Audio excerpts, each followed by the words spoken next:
have to talk about this. She's just not that good. Like,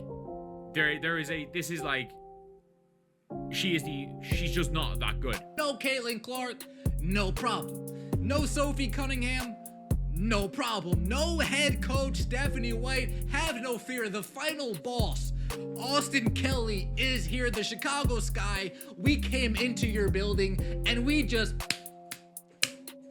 Angel Reese had the spotlight, a sold-out United Center, national television, and the perfect opportunity to silence the noise. No Caitlin Clark, no Sophie Cunningham, no head coach Stephanie White. The Indiana Fever were limping into Chicago, wounded, underpowered, and ripe for a beatdown. This was supposed to be Reese's revenge tour. Instead, she got humbled. In front of thousands of screaming fans, the Chicago Sky didn't just lose, they collapsed. And the team that supposedly couldn't win without Caitlin Clark, they looked more dangerous than ever. By the time the final buzzer sounded, Angel Reese was left stunned with just 4 points, while the Fever danced off the court with their most dominant win of the season. And here's the kicker. It wasn't even close. Coming into this game, everything screamed disaster for the Indiana Fever. Their star player, Caitlin Clark, the walking headline, the floor general, the rookie sensation changing the league, was still sidelined with a lingering quad injury. That alone would have been enough to throw any team off its rhythm. But it didn't stop there. Sophie Cunningham, out. Stephanie White, the head coach and strategic mastermind behind the Fever's resurgence, out as well, dealing with personal matters. So let's recap. No superstar, no energy leader, no head coach. You don't walk into another team's house like that, especially not a fired-up Sky team, without expecting a serious beating. Instead of a stacked roster and veteran leadership, Indiana handed the keys to Austin Kelly, a longtime assistant loyal to White since 2012, but he'd never led a WNBA team from the front lines. And now, here he was, thrust into the biggest spotlight of the season, coaching against a rival team hungry for payback, in the most intimidating arena in the league. Because this wasn't just any game, this was the first WNBA battle ever played at the United Center, home of Michael Jordan, Scottie Pippen, and 6 NBA championships. Every seat was filled. The lights were hotter than ever. National TV, CBS primetime. And Angel Reese's Chicago Sky were coming off back-to-back wins, foaming at the mouth for revenge after a 35-point humiliation earlier this season in Indianapolis. Everything pointed to a Sky blowout. Analysts were counting Indiana out before tip-off. Fans were expecting an easy dub. And with Clark out, no one believed the Fever could hold it together, let alone win. But then, something unexpected happened. Because when you take away the stars, you find out who's really got fight. And what Indiana revealed that night wasn't just heart, it was absolute dominance. Chicago thought they had it in the bag. They'd circled this game the second the schedule dropped. After getting humiliated by 35 points in their last showdown with the Fever, this was supposed to be their redemption arc. A chance to finally get one over on Indiana, especially without Caitlin Clark leading the charge. The Sky were feeling themselves. 2 straight wins, a sold-out crowd, a prime-time national spotlight. This wasn't just a regular season game to them, it was personal. Angel Reese had this date marked in red. She'd taken heat all season long, critics calling her overhyped, questioning her shooting percentages, calling her a role player in a Stars jersey. This game, on this stage, was supposed to be her moment to shut everyone up. But when the lights came on, the Sky fell apart. Right out the gate, Chicago looked tight. Their energy was off. Their offense was disjointed. Their defense? Too slow to keep up. It was like they expected Indiana to roll over without Clark, and didn't know what to do when the Fever punched first, and hard. Angel Reese, who was supposed to lead the charge, struggled to find her rhythm. Missed shots, lost rebounds. She looked rattled. The revenge game she'd been waiting for? It turned into a disaster before halftime. Meanwhile, the Fever, supposedly outmatched and outcoached, were playing like a team on a mission. And what came next? That's when everything flipped. With Caitlin Clark on the bench in street clothes, someone had to step into the spotlight.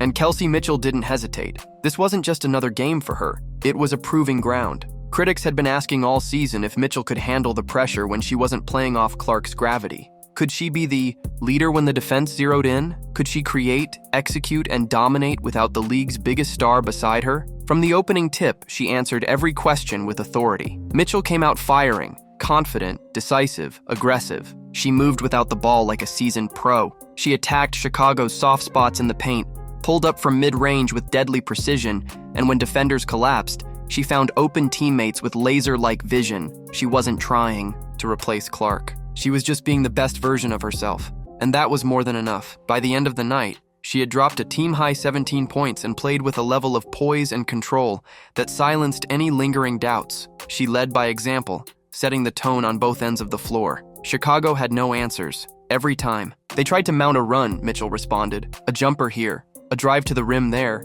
a timely assist to keep the momentum going. She was calm. She was sharp. She was completely in control. This wasn't just a bounce-back game. This was a statement. Kelsey Mitchell proved she's not just a sidekick in the Caitlin Clark show. She's a star in her own right. And when the Fever needed her most, she delivered. But the scariest part for Chicago? Mitchell wasn't doing it alone. This is where it got ugly for Chicago. Because while all eyes were on Kelsey Mitchell, Indiana's supporting cast was silently building a masterpiece. Lexi Hull, she was lights out. 2 for 2 from three-point range, ice cold from deep when the team needed momentum-shifting shots. But it wasn't just her offense. It was the energy, the hustle, the gritty defense. She had the highest plus-minus of any player on the court. Every time she checked in, the Fever's pace and confidence went up. This wasn't just a hot streak. Hull is turning into the glue player every great team needs. Then came Aaliyah Boston. If there was any question about who the anchor of this team was with Clark out, Boston answered it loud and clear. She dominated the paint, 11 points, 5 boards, 5 assists, and a career-high 5 blocks. She was everywhere, altering shots, controlling the boards, initiating plays from the post. Boston didn't just hold the line, she turned the interior into her own personal fortress. And it wasn't just about individuals, it was about chemistry. The Fever's ball movement was surgical. 20 assists on 27 made baskets. That's the kind of unselfish, high IQ basketball championship teams are built on. The offense flowed like they'd been running the system together for years. No wasted possessions, no panic, just smart, decisive plays. While Chicago scrambled, Indiana played chess. This wasn't Clark saving the day. This was an entire roster stepping into the spotlight and saying, "We don't need one hero. We've got a team full of them." And right when the Sky thought they'd seen the worst, they met Ary McDonald. If Chicago thought they had scouted the Fever, they didn't see this coming. Ary McDonald was supposed to be a footnote, a late addition on a hardship contract,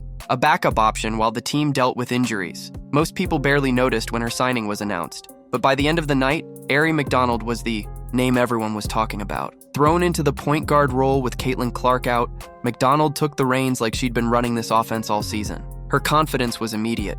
Her pace, relentless. She ran the floor with poise, controlled the tempo, and never once looked overwhelmed. Even under the lights of the biggest WNBA stage yet, she finished with 12 points, 2 boards, 2 assists, 3 steals, and a block, but the stat sheet doesn't tell the full story. McDonald hit 3 momentum-killing threes. She drove into the paint without fear. She drew charges, forced turnovers, and disrupted Chicago's entire offensive rhythm. Every time the Sky tried to spark a comeback, she answered with another dagger.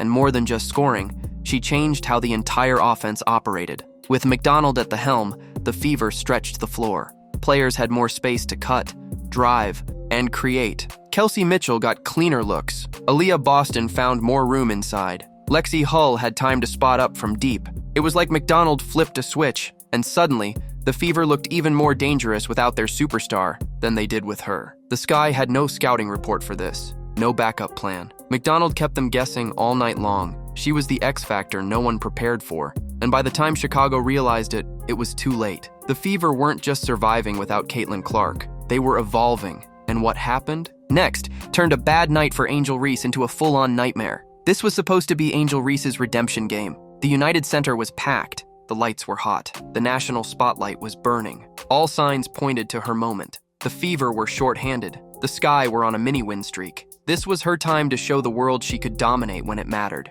Instead, it was the worst game of her rookie season. Reese looked completely out of rhythm from the opening whistle. She finished with just 4 points on 2 of 7 shooting. Her usually dominant presence in the paint neutralized. Her defense, a step behind. And when Chicago needed someone, anyone, to step up, Reese disappeared into the chaos. Her 12 rebounds barely made a dent because every second chance opportunity ended with a brick or a turnover. She didn't impact the game. She couldn't change the momentum. She looked stunned, as if she couldn't believe what was happening. And to make things worse, nobody else on the Sky showed up either. Not a single Chicago player scored in double figures. The team shot a miserable 32% from the field and just 20% from deep. It was a complete collapse. Mentally, physically, emotionally, at home, in front of their fans, on national television. This wasn't just a loss, it was a statement, a message sent loud and clear from the Indiana Fever. You can take away Clark, but you still can't beat us.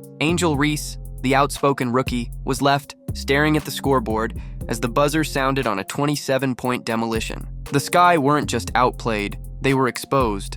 And while the Fever celebrated on the other side of the court, soaking their stand-in coach Austin Kelly in water and cheers, Reese and the Sky were left with nothing but questions. But the most painful one? If Indiana can humiliate you without their best player, what happens when she comes back? This game wasn't just a win, it was a warning shot. The Indiana Fever didn't just beat the Chicago Sky, they dismantled them, they embarrassed them, and they did it without Caitlin Clark, without Sophie Cunningham, and without head coach Stephanie White. That's not just impressive, that's terrifying. Because what this game proved is simple. Indiana isn't built around one player, they're built to win. Kelsey Mitchell, certified leader, Lexi Hull, sharpshooter with a motor that doesn't stop, Aaliyah Boston, defensive anchor and playmaker, Ary McDonald, a breakout star hiding in plain sight, and then there's Austin Kelly, the rookie coach who looked more like a veteran tactician, managing rotations, controlling pace, and keeping his team composed under pressure. When the final buzzer sounded, the players didn't just celebrate the win, they drenched him in water and respect. Even Caitlin Clark, sidelined but locked in on the bench, shouted praise from the sidelines, beaming with pride as her team sent a message to the entire league. We're not just about one player, we're coming for everything. Meanwhile, the Sky walked off the court with their heads down. No answers, no fight left, just 19 turnovers, cold shooting, and a bitter taste of reality. Angel Reese and her teammates got the rematch they wanted, but it wasn't sweet. It was ice cold. This wasn't a fluke. This wasn't luck. This was domination. Again, 2 games, 2 blowouts, a combined 62-point margin. That's not a rivalry. That's ownership.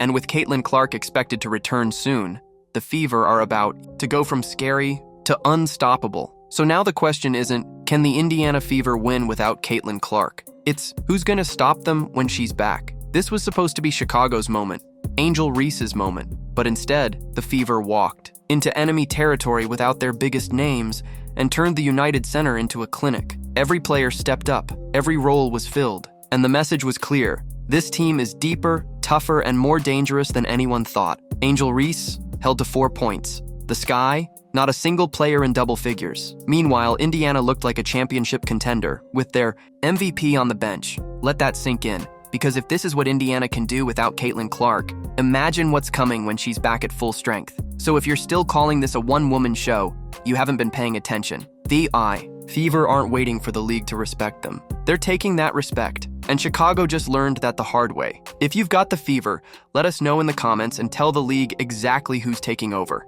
Make sure to like, subscribe, and turn on notifications so you never miss a second of the drama. And if you thought this win was wild, just wait, because what's coming next for Caitlin Clark and the Fever might shock the entire league. Click the next video on your screen. We'll see you there.